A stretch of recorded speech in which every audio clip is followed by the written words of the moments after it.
today's episode of the SSPX Podcast, we'll continue our Apologetics Series by starting to look at some of the more controversial aspects of church history.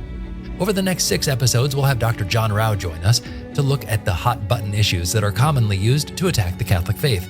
Today, we'll start by looking at the Crusades. Were they good or were they bad? Or is it a lot more complicated than that? How did the Crusades impact the growth of Roman Catholicism, and how did they impact the relationship between East and West? We'll start to look at all of those questions and many more right now. You can find notes to all these episodes at sspxpodcast.com/apologetics, as well as all of our previous episodes. There as well, you can find a link to help support this project. This is free to listen to, as well as all the resources we're posting, but if you can help with a one-time or a small monthly recurring donation, you'll be making sure that we can continue this work of producing good Catholic content on a regular basis. Now, let's join Dr. John Rao for episode number 21 of the Apologetics Series, right now on the SSPX Podcast. Well, welcome back to the SSPX Apologetics Series, and welcomed with Dr. Rao. Dr. John Rao, how are you? I'm doing well. Very good. Good. Well, you are a familiar face, I think, to a lot of people who have been to Angelus press conferences and read articles in the Angelus magazine. But for those who may not know who you are, could you introduce yourself a little bit? And then I think it'll kind of become apparent why we asked you to come on for a few of these episodes. Okay. Well, I am now 72 years old and retired after 43 years at St. John's University, which I began in 1979 as associate professor of history.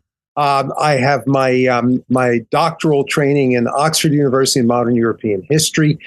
But what's most important with regard to our audience here is that since 1970, when I was an undergraduate at Drew University in the United States, also studying European history, I became involved with the traditionalist movement. So really pretty much from the very beginning. And I became involved in it through the Roman Forum, which had been founded by Professor Dietrich von Hildebrand in 1968, and Father Vincent Michelli, von Hildebrand's wife, also Alice von Hildebrand, and Dr. William Mara of Fordham University. And they'd founded it to initially to defend Humanae Vitae. But then when 1969 came along, they also dedicated the Roman Forum to fighting against all of the problems of Vatican II, and most especially for the defense of the traditional Mass. So my life since I've been 19 years old has been involved in the traditionalist movement.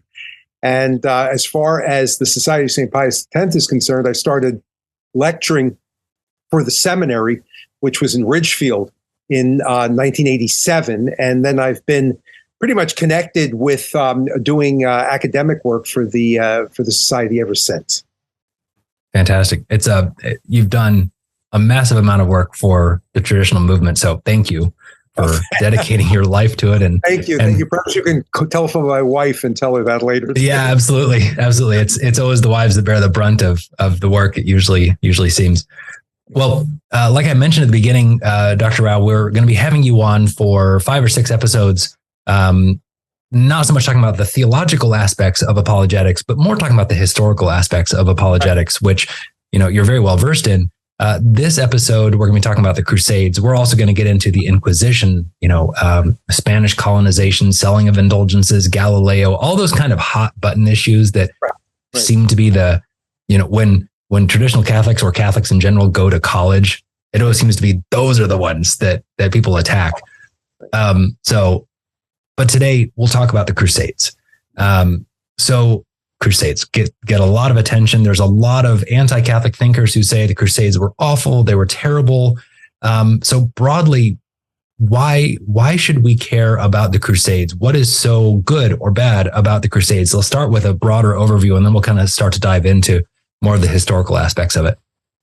Well, I mean, if you start off with the question of why is it that it's used by anti-Catholics to hammer us over the head it's because of the fact that, like with many other questions, critics of the Catholic Church will look at things that are the problems, the failures. And then when they talk about the opposite position that they claim that they're defending, what they do is they talk about the theoretical wonders of their position and neglect all of the failures, so that there's a kind of initial prejudice against getting the full argument. And the full argument and what it is that is of concern for us about the Crusades is the fact that it represents a much, much broader understanding of what our whole mission in life is all about. And that broader mission in life is something which we believe, and then we have used our reason in order to defend, is something which is the most important thing that human beings can do, namely to use their life to try to work to reach eternal life with God and bring as many of those as possible along with us. And that since we are we are flawed human beings, sinful human beings, we don't necessarily get everything correct when we do what it is that we're supposed to do. And as a result, crusading is part of a broader understanding of the whole mission of the Christian in general. And that mission is a very good and necessary mission. But when we try to put that mission into practice, we do things wrong.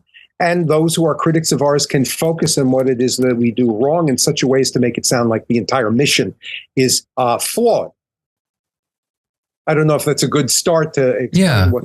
Yeah. Mm-hmm. So that makes sense. So you're saying the Crusades or the general concept of crusading, that is fighting for the faith. Fighting in a very physical, real, temporal sense is an integral part of being a Catholic here on earth, is if I'm kind of distilling what you said. Yes, I mean, the reason for crusading in general, before you even get into the specifics of any kind of military action that's involved with it, is owed to the fact that Christ tells us that the kingdom of God is at hand. And what he means by that, of course, is that we must use our lives in order to build in this flawed universe of ours, the kingdom of God. And in doing so, we are working to achieve our eternal salvation. And what this is going to mean from the very outset is accepting a creation which was made by God to be good, but was flawed through sin. And while accepting the creation that we live in as the framework for what we have to do in order to reach eternal life with God, we have to correct that creation. We have to correct our sins while working to correct the creation around us that helps us to be able to do that work. And that by doing all of this, we have to transform everything in Christ. And this is inevitably going to involve every single aspect of life. It's going to involve us, our families, our workplaces, the societies we live in, the states that govern us, those states in action with other states, all of which are going to involve the entire gamut of human experience, which unfortunately may at times involve warfare as well. And so crusading is going to involve everything from making sure that our children behave properly in a way that could involve disciplining their lives to potentially fighting wars as well. That makes sense. So it's the whole gamut of the whole gamut of human existence. Yeah. Yeah. We're going to be talking, I think, mostly about what's called the Great Crusades. And this is this period between about 1095 to the end of the 1200s, early, 1290-ish. So that's the main cultural or the main aspect that we're talking about. But before we dive into that, are there any examples of this temporal fighting or, spiritual plus physical warfare that happened before this period? There's many examples of it beforehand. Just to take minor fighting and not actual fighting involving states one against another or armies one against another. The Christians already, when Christianity was legalized in places like the western part of the empire, they realized that it was going to be a battle for them to use a term that was common in the late 300s, take possession of public spaces. And you can see in a way how they did this literally in a place like Rome, when you consider, for example, that you've got churches like Santa Maria sopra Minerva, because you have the Temple of Minerva, but you're taking possession of public spaces, and therefore you're going to build the Church of Santa Maria above that temple. And it's not as though the effort to take possession of public spaces was without opposition, an opposition that became physical opposition just briefly. For example, when you have someone like Julian the Apostate come back into the picture and for several years see if what you could do is reoccupy the spaces that had been occupied by the Christians. But that's just in a sense an intra-Christendom event. But to take very major examples that don't involve the Western part of Christendom before the Great Crusades, and then one that does involve one part of the Western Christian world that leads to the Great Crusades. Within Byzantium, within the eastern part of the empire, there is a terrible, terrible Persian invasion in the early 600s. When the Emperor Heraclius is the man who is going to be the figure who turns the situation around. And it looked as though the end of Eastern Christendom was at hand, because the Persians advanced right to the gates of Constantinople. But what happens is that underneath the Emperor Heraclius's control, with the aid of the Patriarch of Constantinople, especially when the emperor moved with the armies against the Persians further east, what ended up happening is that the Patriarch at home and the emperor abroad did everything that we connect with crusading in order to stir up the population to fighting off this seemingly mortal enemy, which had taken over Jerusalem, which had worked together also with forces that were anti-Christian in the empire to try to destroy what had been accomplished earlier. And what they did is they mobilized all of the sacramental forces of the church, and then sacramentals, as we would understand them in a more narrow sense, especially with respect to utilizing the icon now.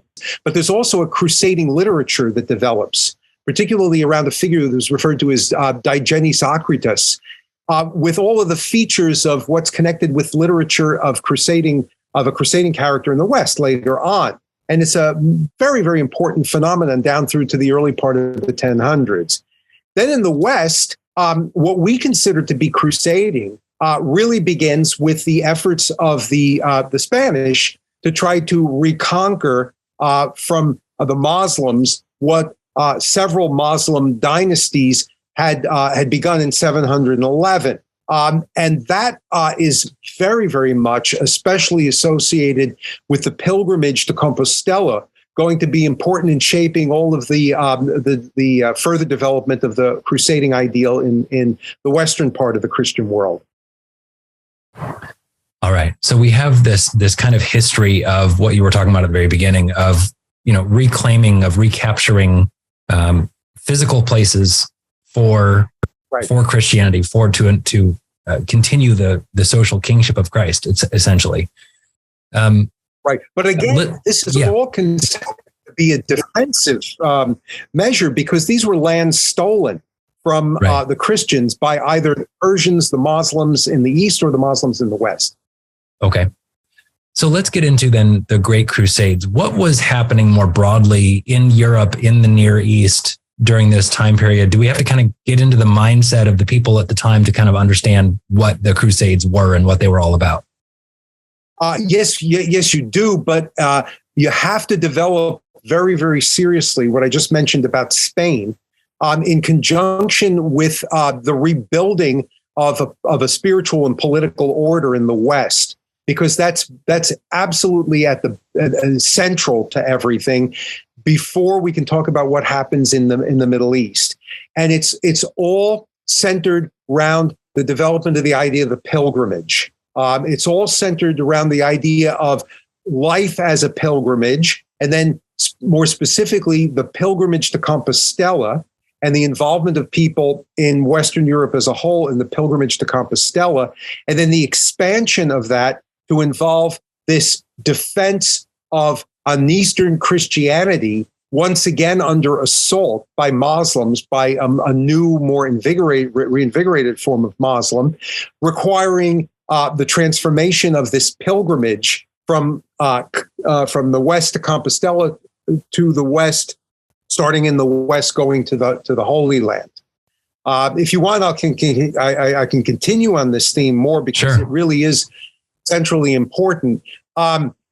Again, the idea of life as an earthly pilgrimage, and an earthly pilgrimage, which, as the idea of the pilgrimage developed more and more in the West, involved every group in in life being engaged in this pilgrimage. This is not a pilgrimage that involves, let's say, just a clergy and the top of the political leadership being involved in guiding the rest of the mob to eternal salvation. A pilgrimage in which every human being must be involved. And the idea of getting people to see life as a pilgrimage in general by taking a shorter period of one's life that would involve a time out of time to go on a literal pilgrimage from one place to another, then ended up getting, by the time you got into the late 900s and early 1000s, focused on the rather lengthy pilgrimage to Compostela.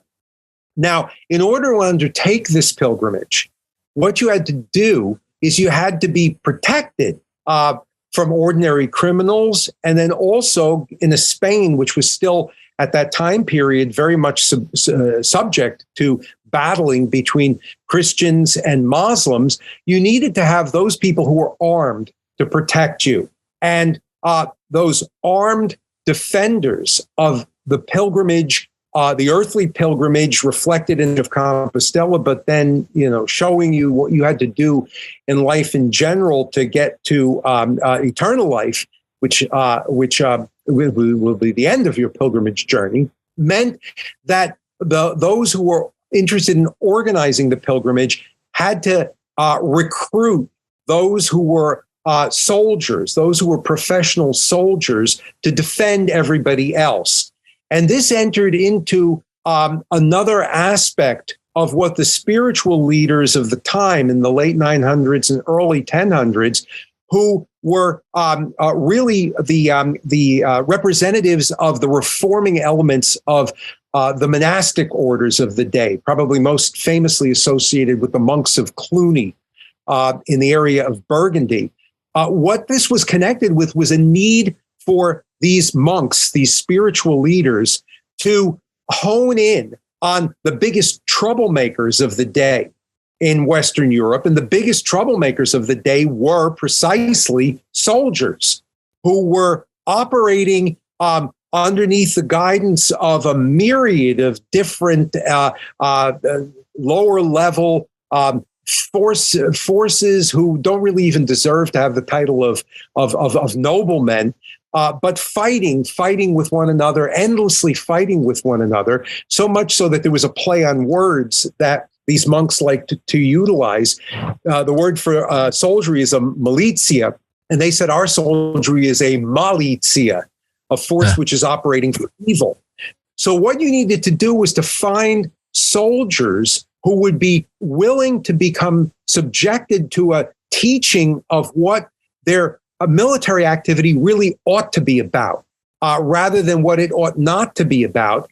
And even if you could get a small group of dedicated people who could be transformed in this way, you'd be doing a wonderful, wonderful work.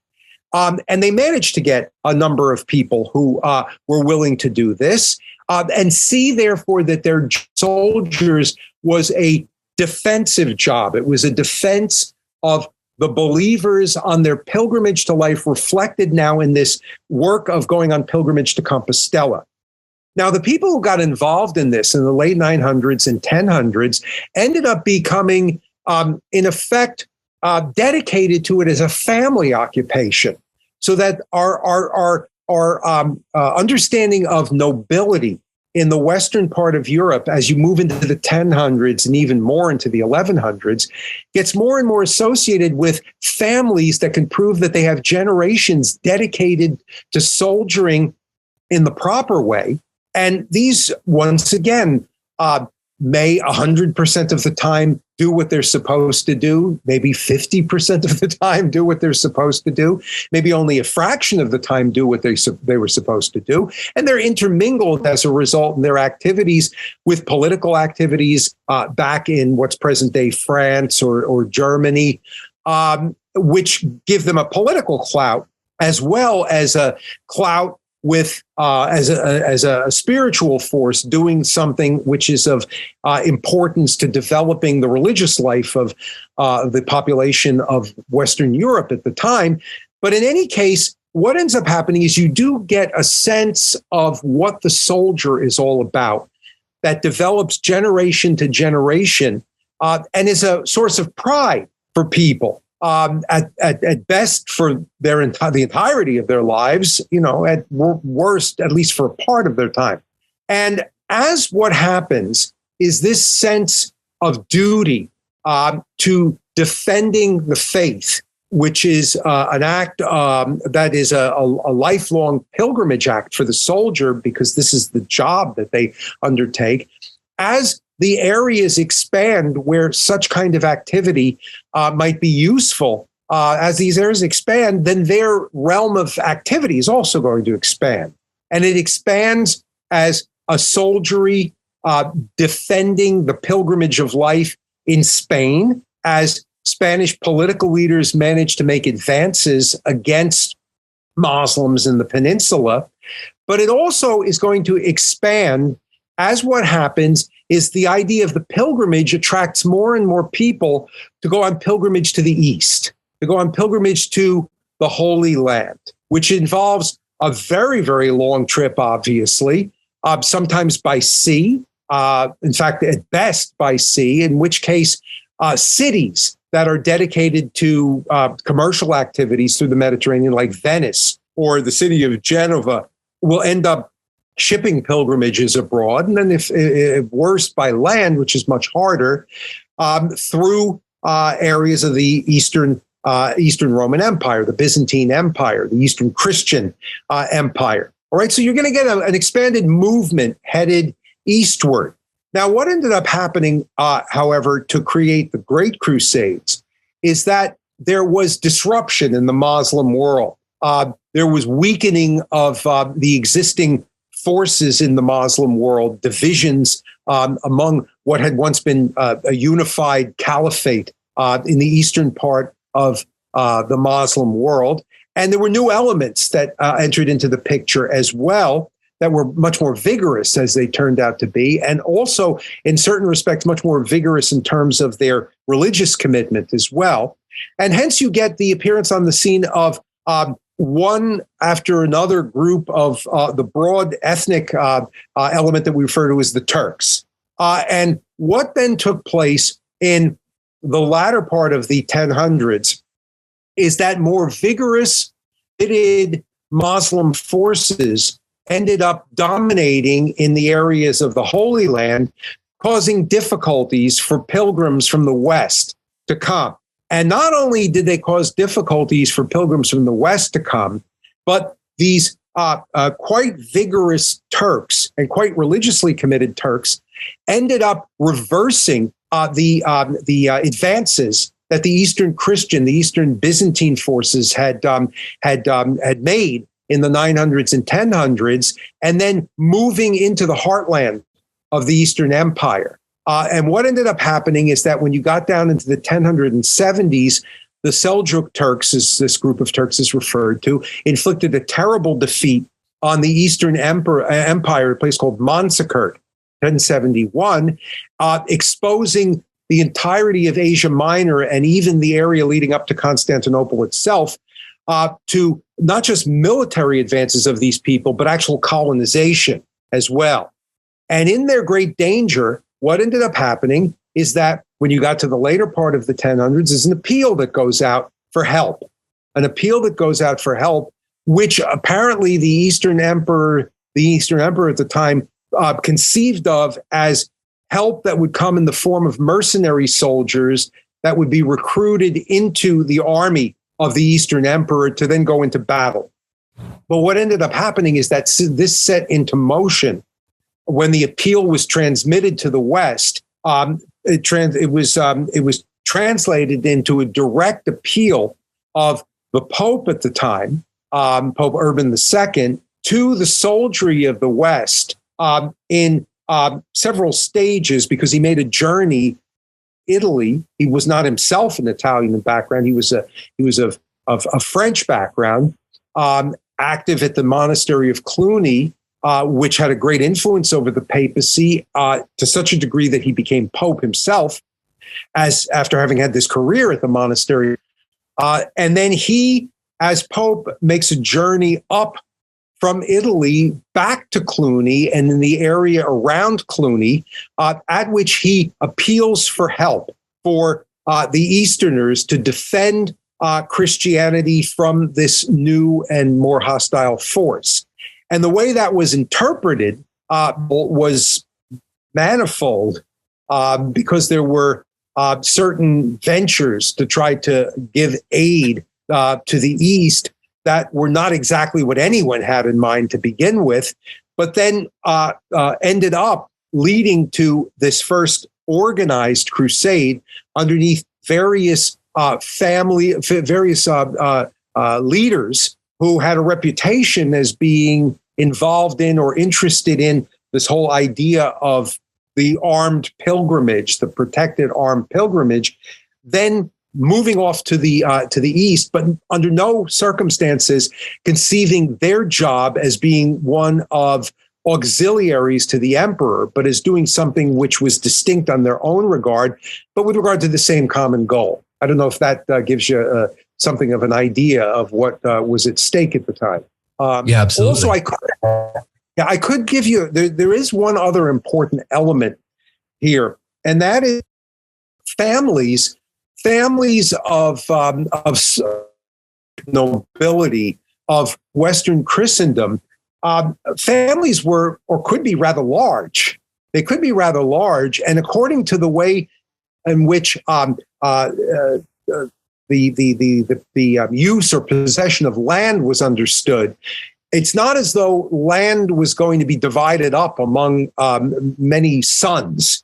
And as a result, younger sons of existing families that had some sort of economic or political stake in Western Europe were not going to have much of a future independently of their elder brother on their own. And as a result, there was a very strong appeal to join up and go on what then becomes known eventually as Crusades in order to make their renown as military men, as Christian military men, or if they slip up and don't do what they're supposed to do, to give our enemies their due with respect to failures of this whole situation as bandits who could stake a claim somewhere in an environment where they might be able to win some sort of place in the sun. Yeah, it's fascinating. There's all these different aspects that are happening. There's the religious side. There's the side of there's this historical aspect of the soldiers needing to protect pilgrims. All right, now we're going to transition that over now to the east. But then there's also the kind of the militaristic aspect of these boys, these young men who don't really have any prospects for their own life. Hey, this is an opportunity for me. So it's all kind of intermingled and gets a little bit hairy, it seems, before we even start the Crusades at all. Before you even started. But I mean, first of all, it is always the case that it's going to be, in any human endeavor, and under any circumstances, it's always going to be the case that it's a small number of people who have got a fully awakened sense of what they're getting into here, or what they want to commit themselves to.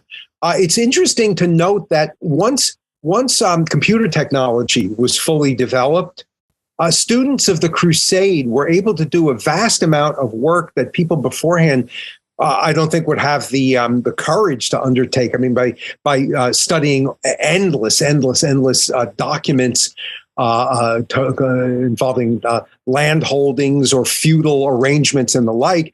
And just in the past decades, students of the Crusades have discovered just how much these rather small numbers of soldiers that ultimately go over there, just how much they gave up in order to risk undertaking this venture. They in effect knew that they weren't, a lot of them, going to become the heads of whatever kind of feudal holdings their families might have, but they gave up and knew they were giving up everything to plunge in to this. And they had spiritual leadership, which emphasized what it was that they were supposed to be doing. That was really quite strong, even if they themselves might have been tepid in their original commitment. Yeah. Well, there are 7, 8 various crusades, that historians have kind of said, all right, this is the first crusade, second, et cetera. And we could probably speak for 20 hours about all of them. So we're not going to go into detail about each individual one, but can you give us kind of an introduction as to what the first crusade looks like? And that was relative success for the West by the time it's all done? Yes, I mean the I can give you a good understanding, I think, of the whole of basically people talk about the 9 great crusades, but I think I can give you a pretty clear summary of the whole thing. But the first one, as you probably know, it had a prelude to it that was not what the plan was when Urban II went off to preach the crusade in the middle of the 1090s, because what happened is, as always was the case in this time period, large numbers of people of every background came to hear a traveling pope or anybody connected with the monastery of Cluny. He would preach, and large numbers of common people decided to take this message under their own aegis and do with it what they willed, and hence you get these, this prelude to the crusade, which is rather messy to say the least, with Walter the Penniless and his associate Peter the Hermit, leading large numbers of people who are not prepared for this, who have their own sense of what they're doing, which was quite unorthodox, to say the least. And in fact, on their way down, many of these people were engaged in rather violent activities that usually you have identified as leading to anti-Semitic massacres, but they just as often murdered clergy along the way because of reasons which are complicated that we can't really fully go into. But when the organized group set out, the organized group underneath real military leaders, they, had their adventures getting down to Constantinople. They had their run-in with the emperor and with the basic structure of things in the Eastern Empire when they got there, because the emperor realized they were not going to swear loyalty to him. They were going to go do what they wanted to do on their own steam. And what ended up happening is that there is such a collection of circumstances involving divisions among the Muslims, divisions that actually lead some of the Muslims to aid these crusaders making their way to their holy circumstances that involve flawed actions of the crusaders that turned out to be happy flaws when you got through the whole picture. Miscalculations that proved to be providential in character, that they won and they captured Jerusalem in a recognition of them capturing Jerusalem, really not through great intellectual strategic decisions of their own, but by providence. It was a lucky break. And they realized this. And then when they got there, their own internal divisions led them to establish a divided leadership in the region, which nevertheless was able to keep itself going because of these continued Muslim problems until the Muslims started to put their own act together again by the time you got into the 1140s, and then start winning back some of the territory in the region that they lost. But in the interim, what ends up happening is that other things were taking place that were going to develop the crusading movement still further, even through the rather great and disappointing failures of the Second and the Third Crusades. And I can develop that if you want me to, or if you want to interject with another question, we can do so. No, that's fascinating. I'd love for you to continue that thought. Just before that, though, we were talking a little bit ahead of time, and you mentioned that during the Second Crusade, there's this development of the doctrine of indulgences that we still have today in the Catholic Church. So maybe touch on that, and then we can kind of keep going forward. Yeah, well, let me mention this. The Crusaders who knew that they won by providential assistance were very much aware that they were a handful of men in a sea that could become very hostile and dangerously hostile if they did not get help from the West, a stronger amount of help from the West, and if the enemies that were still divided around them were to unite. So they constantly were sending appeals for help to the West. And what's going to end up happening in the West is that they're going to develop friends. They're going to develop friends even before the preaching of the Second Crusade. And these friends are going to include, most famously, St. Bernard of Clairvaux. All right, he's going to be very, very much a friend of the whole crusading ideal. And St. Bernard of Clairvaux had one of his pupils who became Pope at the time of what becomes the Second Crusade, Eugenius III. All right, so Eugenius, St. Bernard are very, very much in contact with one another. Now, there's a lot of discussion theologically about the crusading ideal between the First and the Second Crusade. And there are also things that were happening in Spain, which was still fighting. Spanish rulers were still fighting against Muslim rulers. There were things that were happening in Spain, continue to have an influence, not just in Spain, but on what happens in the East with respect to the development of the crusading ideal. So you've got a lot of theological speculation and then a lot of practical developments that are going to enter into what happens at the time of the Second Crusade. One of the developments that's taking place on a practical level is that there's a reinvigoration of the Muslim forces in Spain through a very committed dynasty of Muslim rulers in Morocco. And the Muslims are often energized in their spiritual commitment by these mystics who are also teachers in the Sufis. Sufi mystics play a role very important in all ages of Muslim history.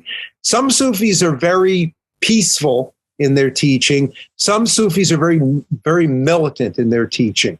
And they're developed in Morocco and then moved into Spain, this Sufi teaching that was very militant in character and developed in effect what were monks in our sense. I mean, people dedicated to prayer who were also soldiers at the same time. And who lived in a kind of monastic military camp called rebats.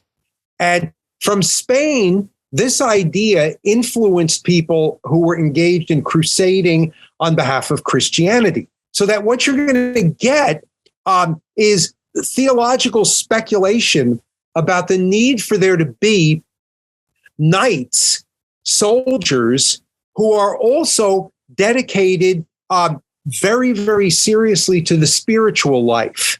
And this is going to be something growing in Spain in the 1100s and growing in the ideas of thinkers in the western part of Europe in general in the 1100s, and something that has an impact on the Crusaders who go to the Holy Land as new recruits, and some of them who are there on the spot as well. And the result is that you're going to be developing in the 1100s these groups of Christian knight monks, the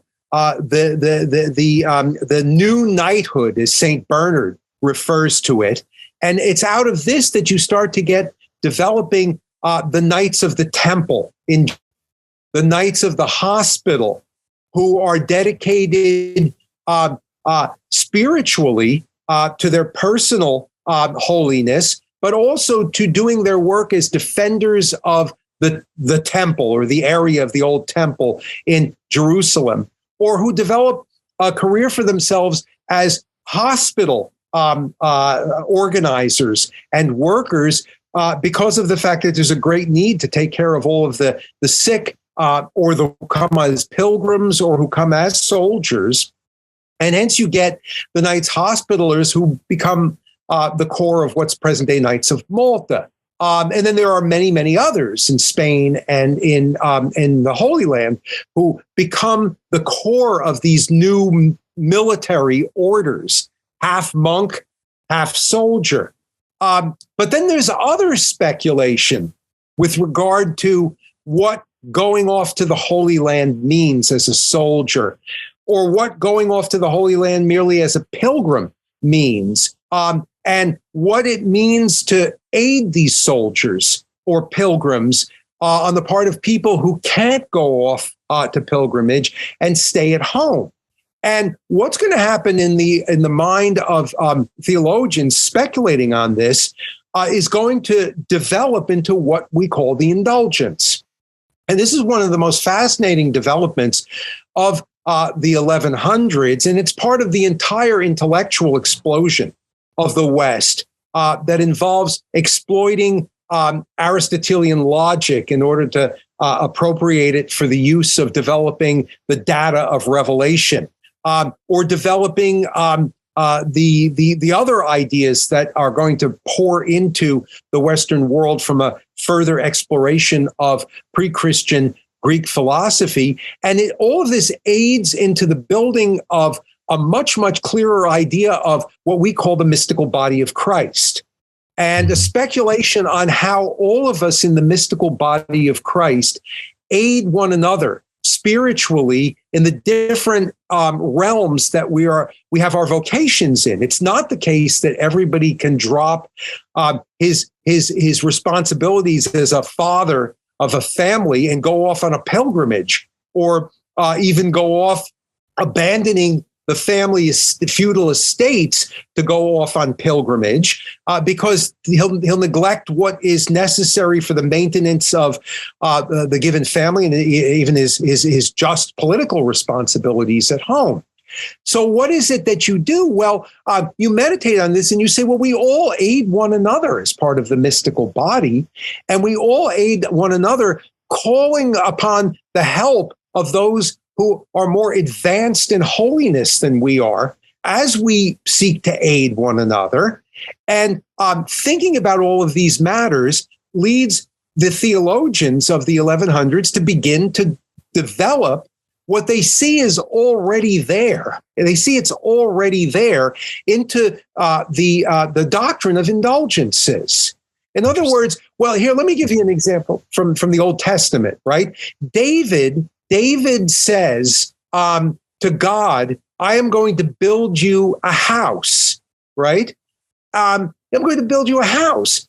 How does God respond to that? God responds to that by saying, you're building me a house. I'm going to now make your house glorified for all of time. So what does that mean? It means David's little action is greeted by God by indulging David and giving a greater gift to David than he might have ever dreamed possible. That's an indulgence. That's an indulgence. And then the speculation on all of that leads people like St. Bernard and others to say, well, we all of us are part of this mystical body where some are holier and some are less holy. Those who do what it is that they can do in their limited realm are able to gain from the treasury of those who are more holy a blessing on the work that they do that is much greater than considering that work in its narrow natural circumstance. So out of all of this, what starts to happen is that under the guidance of the greatest thinkers of the age, the church builds up its understanding of indulgence. And it says, you people who are, let's say, praying for the soldiers who are going off to war, by doing what you're doing, we can consider, if you pray for the aid of the saints, if you go to communion and tap into the merits that have been gained by those who are higher in holiness than you are, you can, by your minor action, get a greater gift from God for that, based upon looking back to what God gave David by David just simply offering to build a house for him. Now, I'm just trying to explain this in my non-theological way to you. Sure. But the whole understanding of it is built up at the time of the Second Crusade. And as a consequence of that, the preaching for the Second Crusade is the most developed, perhaps in many ways, of all of the Crusades spiritually. And you've got all of these ideas of we have a new knighthood, a knighthood which is a knighthood of spiritual and military activity, or spiritual and military and physical, medical healing of the sick activity, which is blessed by God. And we're all of us in a particular way doing this for the benefit of the common cause of Christendom. And it's also at the time of the Second Crusade that the organization of the Crusade is taken directly under the control of the papacy, taken directly under that control. Now, the problem is it doesn't work out physically well, the Second Crusade. And as a result, it's a bit of a disillusionment to people because the preaching of it is so magnificent and so extensive and so developed with all sorts of ideas of the enhancement of the role of the military monk and the giant work of all of Christendom, with each person doing his little bit but gaining greater rewards for it all, that the failure of it was a bit disillusioning. But that brings us to the next element in the whole picture. Ironically, there's an even greater effort made in the Third Crusade, with all of the most important crowned heads of Europe involved in it, with the King of France, with the King of England, with the Emperor himself involved in it, and that has somewhat of a greater impact, but also does not achieve its great goal, because in the interim, after the Second Crusade, which did not have the idea of the Second Crusade was to aid the people back in the Holy Land under an increased Muslim threat, with one particular place having been conquered again, but not Jerusalem. But between the Second and the Third Crusade, Jerusalem was taken over by the Muslims. And as a result, the Third Crusade had as its goal to get it back, but it doesn't. It doesn't. And that leads to a further development of the whole crusading ideal. And that further crusading of the development of the crusading ideal is something which is enunciated by the man that many people consider to be the most powerful pope of the Middle Ages, Innocent III, who's pope between 1198 and 1216. Now, what happens with him? Well, Innocent III is very, very keen on being able to win Jerusalem back and defend Christendom as a whole. But he says the reason why our crusading externally is not achieving its goal is because internally, we Christians are not conducting holy war in our own lives. We're not conducting a holy war in our own lives.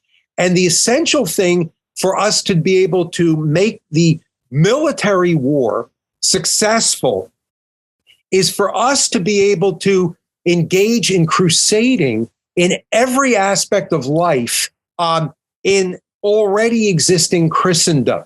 So Innocent III has got this grand vision of the need to intensify the militancy as crusaders of all of us in all of our specific aspects of life. And he develops this very, very clearly. He's got a number of writings. One of them is called, I think, The Threefold Meaning of Marriage. And he talks about the fact that all of creation is meant to be married to God. And as a result, all of us as families, as members of organizations, and is the militant organizer of the university system in Europe, because he sees the universities as the think tanks spiritually. But he needs also the most purified spiritual preachers to be able to make sure that everybody is crusading in every aspect of life. And that's why he mobilizes the Franciscans and the Dominicans to do militant activity. And as you know, that's what St. Francis and Dominic see themselves as crusaders. They are crusaders, except to take Francis as an example, his chivalric knightly lady is poverty, as he, in a purified way, goes around preaching. And all of this together is going to purify Christendom so that in the future, crusading will be successful. All right. That's the ultimate argument that he's got here. Now, again, as you well know, unfortunately, there's another set of problematic crusades that are going to disillusion people afterwards in a way that's going to make that whole theme seem to be much more complicated in achieving success than Innocent may have hoped it to be. So that's a kind of framework of what happens there. And then after the Third Crusade, those other crusades that form the parts of the so-called 9 Great Crusades going down to 1291, they're disillusioning for people. They're disillusioning because of the failures that take place, and in a number of cases, certain crimes that take place as well.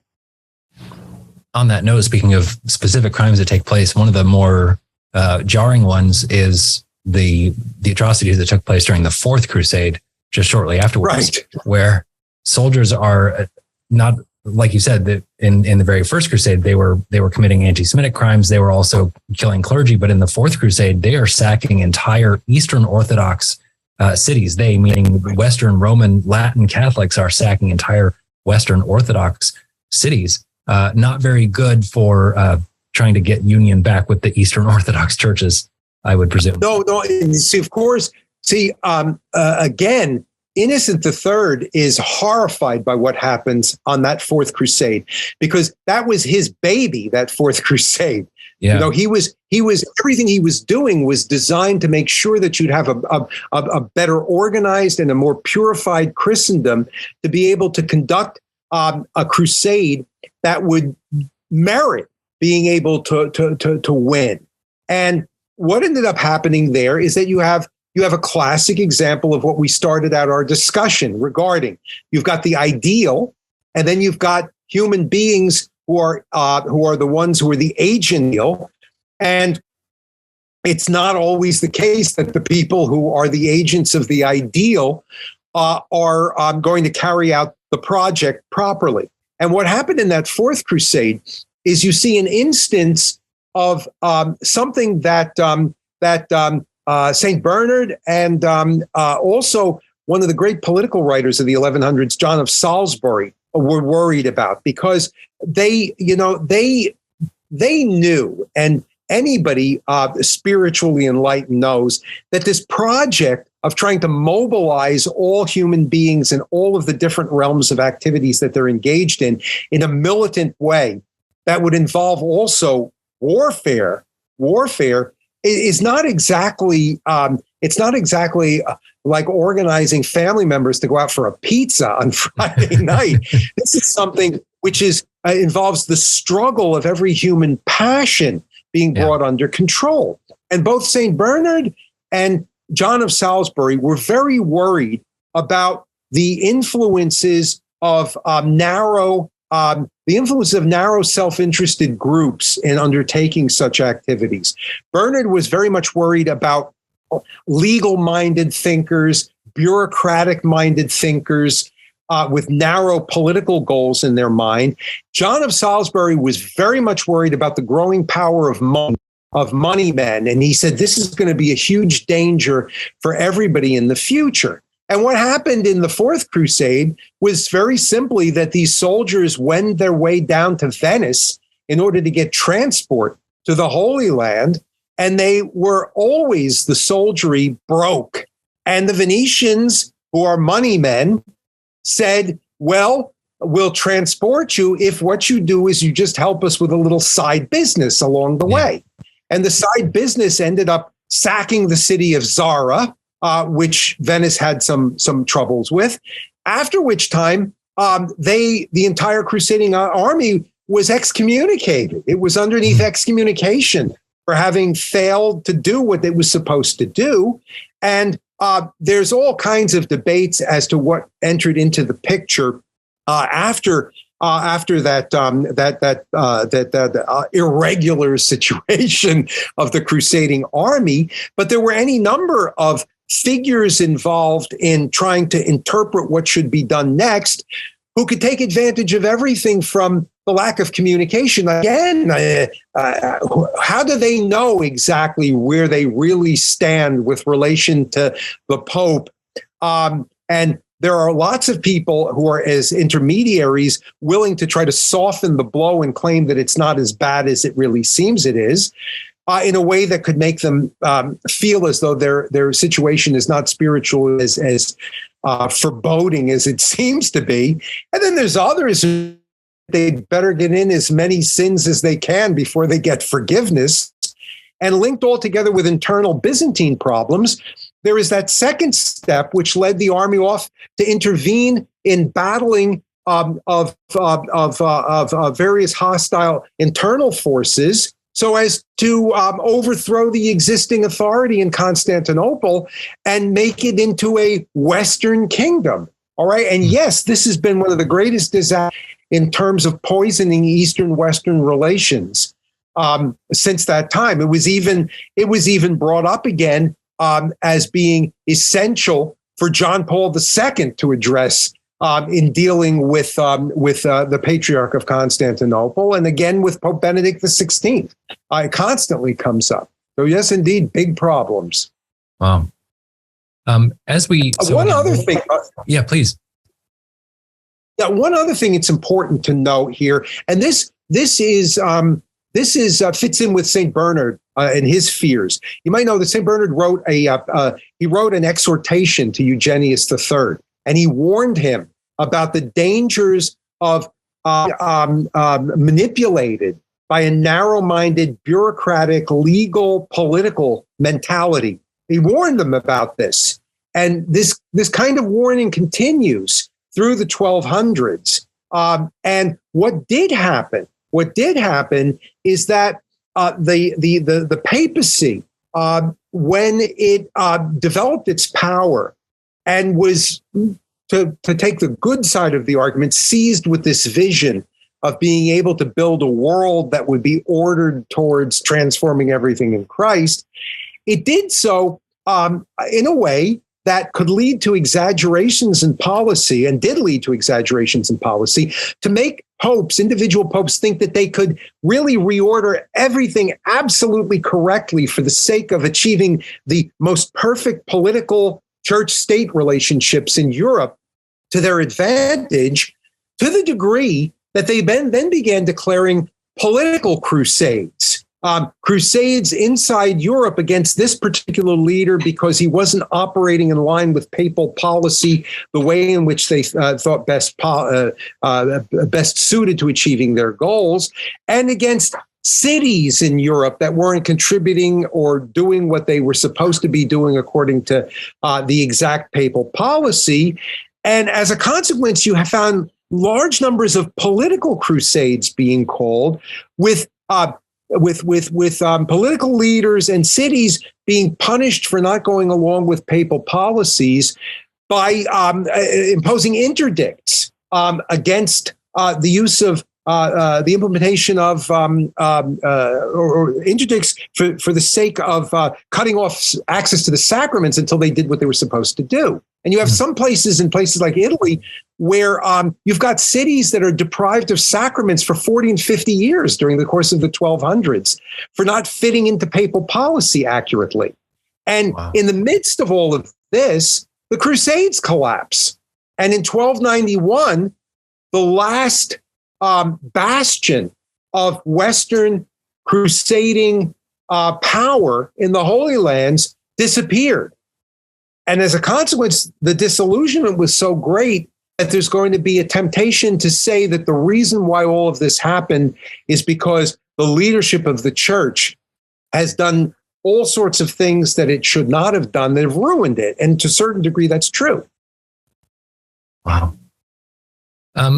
So 1291, this all, like you said, this all kind of falls apart, but there were, memory serves me right, there were a lot of little skirmishes, a lot of little battles that we wouldn't necessarily call crusades that still continued on after the 1300s. Is that right? Oh, some of them very big ones too. Okay. Some of them very big ones. In fact, the way things work out, the more that you've got difficulties in trying to do something on a practical level, the more you get grandiose intellectual discussion of how you can achieve this goal. Sure. And the discussions of how to undertake crusading got all the more grand after the collapse of the position of the West in the Holy Land. And then they had to deal with this new threat, which was another group of Turks, the Ottoman Turks. The Seljuk Turks that were there were one group. The Ottoman Turks are a different group.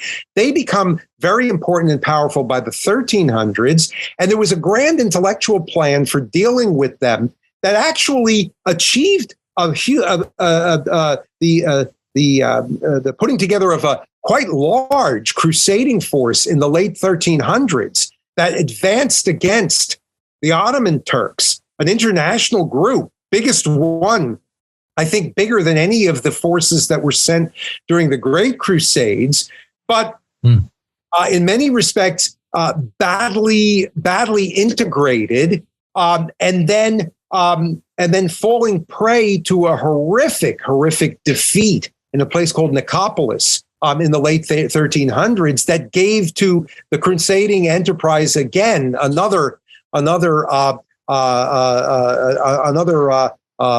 eye. And then you get other efforts that continue, but they do have some success later on.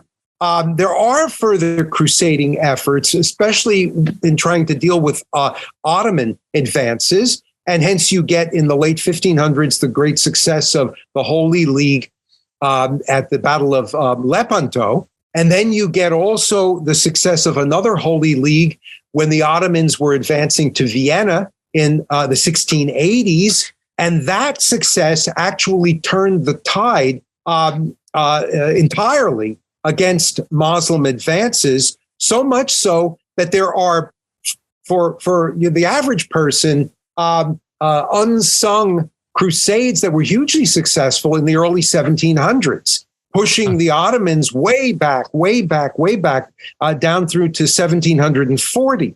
So yes, there are other successes in crusading in the traditional sense that continue right down through to the 1700s, to be followed by crusades of a different sort, really in the 1800s and the 1900s as well. The last people, there's a book called The Last Crusade, which is a discussion of the very, very serious international crusading effort that was made to build up a papal army for Pius IX to defend what remained of the papal states due to the onslaught of the forces of the Italian unification movement. And that was that's an extraordinary tale with large numbers of crusaders and people who viewed themselves as crusaders coming from Canada and from the United States, from Belgium, from France, from Germany, from Austria, from Spain, from all over, with their own army there, which ultimately fought to the end in 1870 against the final advance that took over Rome in September of that year. That's fascinating. That idea of crusade, just in a broad sense, not just in the, talking about Jerusalem and the Near East, but just crusading in general, like you said, still was going on in the 1800s, early 1900s for the papal states. The 1900s. I mean, the nationalists in Spain in the Civil War, they don't call that the Civil War. They call that the Crusade. That's the Crusade. It's the crusade because that's to fight for the defense of Christian civilization, at least officially, and certainly several of the main elements that form the alliance of the nationalists still today talk about that battle as the crusade, as the continuation of the Spanish crusading tradition. What do you? I'm going to ask you an opinion question here, and this is your opinion, Dr. Rao. You've been giving us a lot of the historical stuff, which is all objective, true or not true, but hopefully all true. But in your opinion, when you see imagery, particularly online, of crusades, I'm going to go on a crusade. I'm going to fight a crusade for the defense of the traditional Latin Mass, for instance. Right. A Twitter user with a knight in shining armor and holding a sword. How do you see that? Do you think that is helpful to connect ourselves in the fight for tradition to this grand tradition of capital C crusading? Or do you think it's not quite the same? What do you think?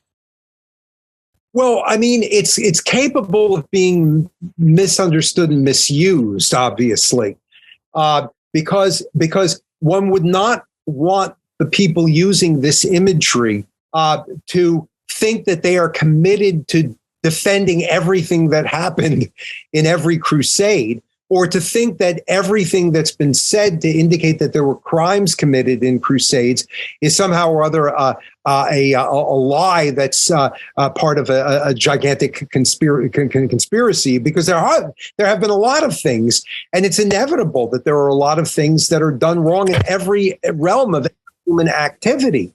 So if it is part of a mentality that thinks that everything that happened in every crusade has been wonderful, and that anybody who brings up any kind of crime against it has to be dismissed as a liar, that would be wrong. But to go back to what I started our whole argument with, the entirety of the Christian vision is one that brings a sword into life, because there's a battle, because the kingdom of God is at hand, as Christ says. There's a battle that requires everybody. And, it's not just the Christian who understood this in our own Western tradition. You already see this whole vision of things in the arguments of Socrates and Plato and Aristotle, that we who live in this earthly realm, we have a task before us that involves not just accepting everything around us, but correcting it and transforming it. Because, to use the words of Plato, anybody who wants to get what's beautiful, and what's most beautiful is eternal union with God, has got to step back and understand, first of all, what's good and what's true, and be ready to die for that. Because there's no way that you're going to be able to achieve anything that is beautiful without all three of those elements entering into the picture, and sacrifice taking place, and sacrifice which might mean dying for that sacrifice. So that, there's a militancy that's there built into Christianity. And it's a false interpretation of the message of Christ to think that somehow or other you're supposed to, in a sense, achieve this goal without entering into a dialogue that can involve demands for change for yourself and for other people as well, in a way that can, under just circumstances, involve having to fight for what it is that you believe. That's the overall picture. But then it's also the case that you might say it's due to the accident of history, that when this whole enterprise that I've summarized most broadly under the work of Innocent III, and Innocent III's work with the Fourth Lateran Council as well, organizing understanding of the sacramental structure and the parish structure, and the need to go to communion and to go to confession and everything connected with that, and the mobilization of the universities as think tanks, and the preachers of the Franciscans and the Dominicans. When you look at all of that, all of that activity under historical circumstances began with the efforts of the monks of places like Cluny to try to carve out for themselves a place to pray. Because they started in the 900s in a situation where there was just rampant warfare everywhere around them, and they wanted to live a life of prayer and union with God. And in order to do so, they had to create a realm of peace around them. And the problem that they were facing that prohibited them from being able to peacefully pray was not because of the fact that the local baker was causing them difficulties, or the local shoemaker was causing them difficulties. It was because there were all of these wretched soldiers around them who were just engaged in rapine that made it impossible for anybody to go out and do something spiritual. So their first task was to show soldiers what their real job was, to be just soldiers. And as a result, they had to train soldiers. They had to train soldiers who were people engaged in military activity, militant action. And then as men, people who, were doing manly things as soldiers. So it just, by the circumstances of history, started out that it was military men and soldiers that you had to tame. They were the ones you had to tame. And in order to deal with the rest of Christendom, this kind of soldier language and military language and engaging in warfare with yourself became part and parcel of the activity of taming everybody spiritually. You were a soldier for Christ in whatever activity that you were engaged in. You had spiritual warfare to combat. And again, the example that brings it down to the most peaceful realms, you could say, is that of St. Francis once again. St. Francis, there he is. He's a preacher, right? He's a preacher. Right. He's engaged in trying to bring the message down to everybody. He's engaged in a life of poverty. But what's his language? His language is soldier language. It's soldier language. He's a spiritual warrior. And all of that has just inundated every aspect of the work of correcting and transforming everything in Christ. It's always had in our history this military flavor to it. Maybe it would have been different if bakers had been the problem and you were complaining about yeast. But it's not the way that it worked. And I think that that's not an accident. Also in the East, I mentioned that with the crusading of Heraclius and then of the Byzantine empires later, it was a military man that was the one who was the example for people fighting on the frontiers. And so it's a spiritual warfare that we fight. And that's on the practical level, but I'm saying it's there in the original teaching as well. It's a sword that was brought into the world. And certainly that's been made crystal clear to us the last 3 years. I mean, everything's been made, as far as I'm concerned, all veils have been dropped over the last years. And we've seen that our opponents, including the opponents who would probably criticize us for the Crusades, are engaged in the most vicious warfare for an unjust cause that they would like us to respond to by having no sense of militant need to respond to. So as you're telling some of these anecdotes, I'm reminded of another anecdote from the other end of the world, which is when Father Junipero Serra was, traveling through the California coast, and he had soldiers behind him to protect the monks, Spanish soldiers. Right. And again, the story goes, who knows how accurate it is, that as he's walking along this trail and he's trying to figure out how he's going to have money to build some of these missions that he needs to build, he sees a massive gold nugget on the ground. And instead of stopping to pick it up, he kicks it off the side of the hillside because he knows if he picks it up and the soldiers see it, chaos. They are just going to just sweep in and just destroy everything. So there's always in the Catholic Church, there's this tension between the spiritual good, the temporal good, the guys who are going to act for the temporal good, the guys who are going to act for the spiritual good. And like you said, taming that desire. You know, one of the most telling anecdotes with regard to the Spanish colonization, perhaps I shouldn't leap too far ahead of that, but this one. Yeah, we'll talk about it, but yeah. I'll mention right now. Again, we'll go into more detail at another date, but obviously when the conquest of Mexico took place, the Indian population doesn't know what's going on here at all, and there are things that happen that are not good as well. But what made a huge impression on the native population was that when the missionaries came, the first group of missionaries came, they were Franciscans. And they came with this sense of mission. And they were quite gifted Franciscans, the first ones who were sent into Mexico. And this is while, the original conquistadores are there. It's just we're talking about a short time afterwards. And the local population was stunned that when these Franciscan foot came into Mexico City, that the soldiery got on their knees. Mm-hmm. They got on their knees and treated them as though they were the ones who were in charge. That left a huge impression. Why is it that these people with weapons feel that these barefoot people are the ones that they've got to pay heed to? Yeah, that's fascinating. Crusading spirit too.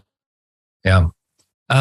As we wrap up, let me just ask you one pointed question, because we've been talking about it last hour 20 minutes, all this background, all this history. And I think someone who's listened through all of it can refute this fairly easily, but could you help this person out by just giving kind of a soundbite answer, if you can? What is the best way to respond to someone who says that all of these atrocities, all of this violence is proof that Crusades were bad and that it wasn't a Catholic thing, it wasn't Christian, it wasn't charitable? What's your kind of elevator speech refutation of that? Well, I think I would start off by saying, is there anything worth fighting for? Is there anything worth fighting for, or is your vision of life the John Lennon vision of life, that there's nothing to kill or to die for? Because if there's nothing to kill or die for, then what you're telling me is that there's no reason why you should be foisting down our throats all of these totalitarian commands to build the Gnostic new world that you're trying to create, and that you are willing, as your own websites tell us. Your own websites tell us, which oftentimes when you even show it to people, they don't want to believe, that you think that the population of the earth should be reduced by 5 billion people. How are you going to achieve this except by destroying people? We're not talking about doing something which is unjust, but we are the very people who admit that we are capable of doing something that's unjust, but it's only with respect to something which we consider to be a just defense of the true, the good, and the beautiful that we're even speaking of defending the Crusades for. If you come along to me and say to me, well, the Crusades had bad people who did bad things in it, my answer to that is, what do you expect? Because everything that involves human action involves bad people things. What does this mean with regard to any of the various wars that are treated as though they're unquestionably worth having fought in the 20th century? Yeah. Is there anything worth living and dying for? And if you tell me no, there's nothing to worth living and dying for, then I would add to that question: do you have any grounds for being able to even tell me whether anything is right or wrong? Because I don't know if you know the famous debate that took place between Father Copleston, the great historian of philosophy, and heavens, I have to ask my wife now. I've forgotten the great philosopher that was alive in the 20th century, the British philosopher, this Bertrand Russell, I think I'm talking about. Okay. About the Second World War and the Nazis and what the Nazis did, whatever. And Copleston got Russell to admit that he had no grounds for being able to even say that this was true or this was false or this was good or this was evil. And that meant, therefore, that his only grounds for being opposed to the Nazis and being willing to fight them was the fact that he didn't like them and he didn't want them to win. And you know what that principle is? That's the imposition of his will. And do you know what the imposition of the will is? That's the Nazi principle. Yeah. The triumph of the will. So it just happens that I just don't like what you say, and therefore I want you to admit that you're wrong on that basis. But therefore, okay, maybe I'm now going to another starting point rather than the first one I gave. I perhaps would want to start out by tossing the ball in his court and say, before I answer that question, will you explain to me why you're because you don't have any grounds for saying what's right or wrong. You have no grounds for saying what's good or evil. The only thing that you're telling me is that you want me to submit myself to your will. So I want to know, first of all, why you're a Nazi, and then I'll engage in a debate with you. Mm-hmm. That might help. Yeah. Yeah, absolutely. That will. Well, by the way, I would suggest, if people don't know much about the Crusades, I would suggest that they start off reading about the Crusades by the writings of a British writer, Jonathan Riley Smith. Jonathan Riley Smith has got a number of books on the Crusades, which are, he's a superb scholar, and they're very good, and they touch on all of the matters that I've discussed here, including the development of indulgences and the like. And so that they're a good start for someone to be able to deal with this matter with. There's another English writer named Powell, who's got a collection of the writings of Innocent III, or essays on Innocent III, that talk about his whole understanding of the broad crusading ideal. And then there's another book by a man named Norman Cohen. It's an old book called The Pursuit of the Millennium. Okay. Which in effect, it indicates certain things that can go haywire if you believe that the guiding ideal is not disturbed by human sinfulness. But it also, in effect, indicates to you that the modern answer to dealing with the Christian vision of things is to go off into outer space, into the vision of a new reality, which is then created and defended by means of the most bloody totalitarianism and destruction of the whole understanding of the human being that could possibly be imagined. Yeah, that's great. Thank you for those resources. That's fantastic, and we'll put some links up in the show notes as well for that. So this has been great, and like I said, we're going to have you for the next few episodes at least. Next time we're going to be talking about, if I'm not mistaken, the Inquisition. So that's always another fun one to dive into. Yeah.